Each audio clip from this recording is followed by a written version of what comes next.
son, I like to listen to Cyrus the Virus on the Typical Topical Afrotropical Show.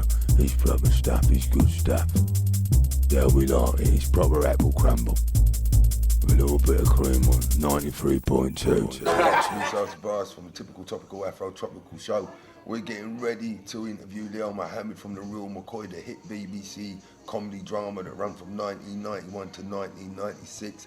And he's going to be talking about that. He's also going to be talking about the Nation of Islam. We're going to be finding out what current affairs and campaigns he's got going on. It's me, Cyrus the Virus, with Mikey, 8 Cents Media, going to be YouTubing this, hitting up the internet on this, hitting up the Twitter sites on this, hitting up the Facebook sites on this. So stay locked. It's 7 o'clock, 29th of June, Typical Topical. It's always Afrotropical. Thank you so much for the invitation, allowing me to be here this evening with yourselves. And it's a great honour, great privilege, and I pray that those who are listening, that we'll be able to say something this evening constructive. Brilliant. That will be a benefit, you know. In relation to the Real McCoy, it's strange because the last time it was on TV was maybe 15 years ago.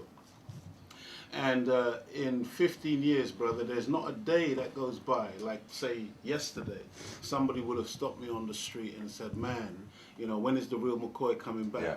And then the next thing they'll say is that I was watching it last night. Wow. So what's happened is that it's become very iconic. It's something that our people have just not forgotten. And they're still watching it on the internet, on YouTube and in various other mediums.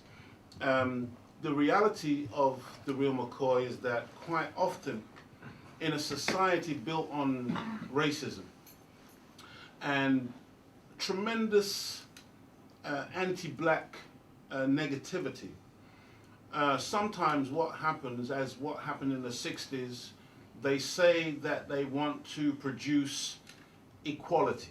This is the talk. And so they come up with things like affirmative action or whatever, but oftentimes when they do these things, they do it in a very cynical and underhand way. They don't really want there to be parity, but they are doing things on the surface to appear to be, to have put behind them racism, etc., etc. So, you know, the BBC headhunted myself. I was one of a number of actors who was out there on the circuit doing comedy, and they asked me if I would be interested in being a part of a new show. And the long story of that is that that's what became the Real McCoy. Now, it seems to me, brother, that all the time we were on the TV, for the 5 years that we were doing 5 series of the show, we were being sabotaged at the same time.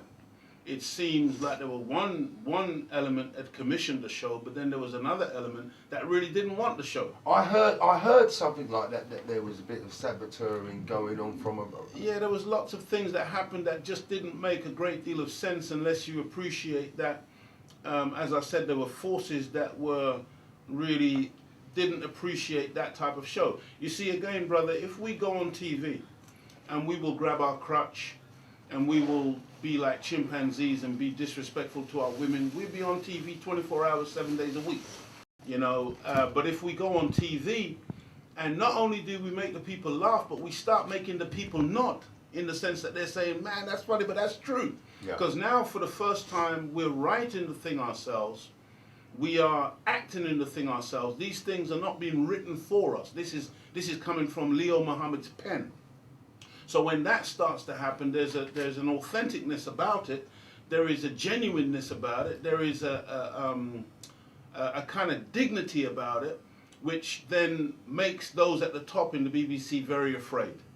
And so they ultimately, when the show was at the height of its popularity, when it was really moving and shaking, and black people were not just watching it but taping it. If they're going to miss it, it's got to be taped. Exactly. Then all of a sudden it was pulled off the air.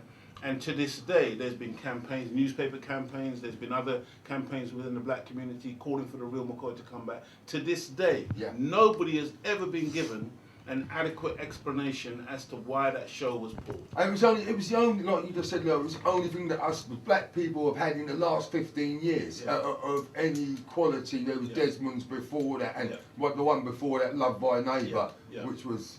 Which again mostly was written for us. not by us. Yes. See, Yeah. and when it's written for us, even though we enjoyed Desmond's, because, you know, black people did that on the telly. Yeah. Even though we enjoyed it, there was something missing. Yeah. You see what I mean? And so when the Real McCoy came, it was the first time ever that we were actually writing the stuff ourselves and then acting in the stuff ourselves, using our own voice, so to speak.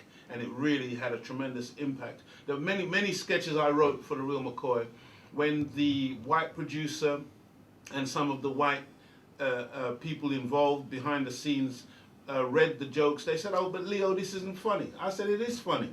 And then when we would perform the sketch in front of a live studio audience full of black people, and they would see black people touching the ceiling and enjoying themselves, they would be really shocked, because even our sense of humor is different to what they necessarily perceive it to be.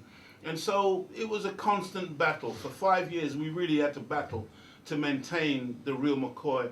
And again, with the Real McCoy, if you notice that, you know, we had to have Asian people in it, which is cool.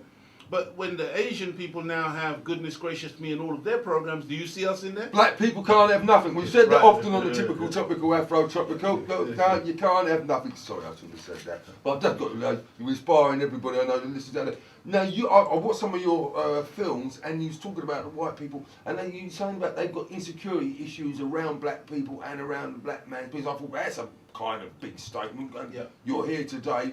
Could you expand on that?